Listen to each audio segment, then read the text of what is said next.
What is the purpose of life? Is it to become the richest person? To be the greatest athlete of your time? Or to be famous? For a young boy, the answer to this question was very different. He was chasing an impossible goal: to score 1,000 goals in official matches as a professional footballer. No one had ever achieved that before. For most of us, dreams are nothing more than fantasies, unreachable desires that seem impossible to realize. We all have a dream. That doesn't make anyone special. But what sets you apart is whether you pursue that dream or not. Ronaldo chose a path with no return.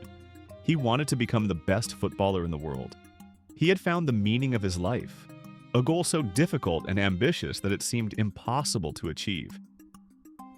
But it was precisely this difficulty that gave it value. The great trial before you is clear. Will you overcome it, or will you not even try? There was a man who was given the task of pushing a massive boulder to the peak of a mountain. This punishment was given to him by the Greek gods for his reckless and irresponsible behavior. The rules were simple. If the boulder reached the summit, he would regain his freedom. It was an impossible task, but did he have another choice? Of course, he failed in his first attempts, but that wasn't the end for him. This had already become his fate. Retreating was not an option. Yet, he never reached the summit. He was, in fact, cursed. And I tell you this myth for a reason, because you are in the same situation. You think you will reach the peak of your goals, but reality is different. You may accomplish one objective, but like that man, you will never truly reach the end. Because every time you conquer one mountain, a higher one will appear before you. This is our reality. But I do not preach hopelessness. On the contrary, I believe that a person must move forward without looking back.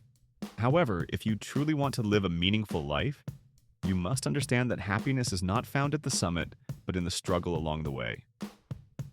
So, what does all of this mean?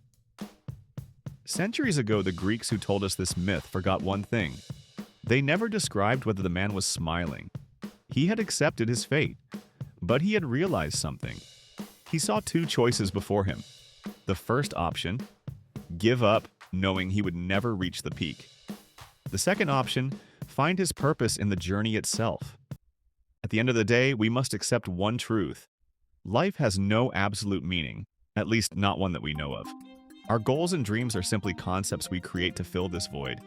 They give us meaning and we chase them. And the man was smiling, because for him, true value lay in being further than he was yesterday, to take one more step toward the mountain, to be a little better than the day before. In the end, this is the answer. The meaning of life is not in searching for it. The real purpose is to create it, within yourself, not in the outside world.